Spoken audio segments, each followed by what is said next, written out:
I'm going to start off this video by saying that I'm not a real big fan of this kind of music, but I do like the fact that it is a Canadian-made film, and it's about Canadian music from the 60s and early 70s, which there are very few of.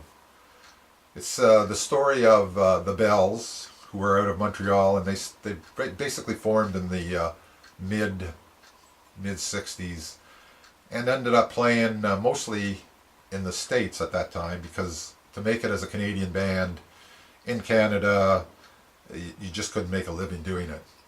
And they couldn't really get recognition until they made it in the States.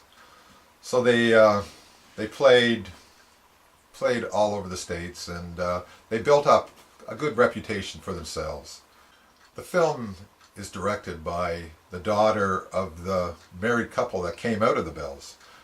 The Bells consisted of two sisters and Cliff Edwards, and eventually Cliff married Anne, who was one of the sisters, and the story from the early 70s carries on from there.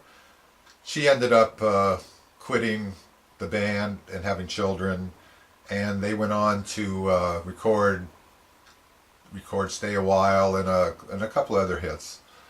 And then shortly after that, they broke up. So this film is about the interaction, and it's told by all the principal members from the band and the manager, and it's quite interesting. It gets into a lot of very personal things, especially near the end, or about the last quarter of the movie, after the Bells break up, and what happens to Cliff Edwards and Anne after that, and his solo career, and I would recommend this film for anyone, especially who's into Canadian music, because there's very little history out there,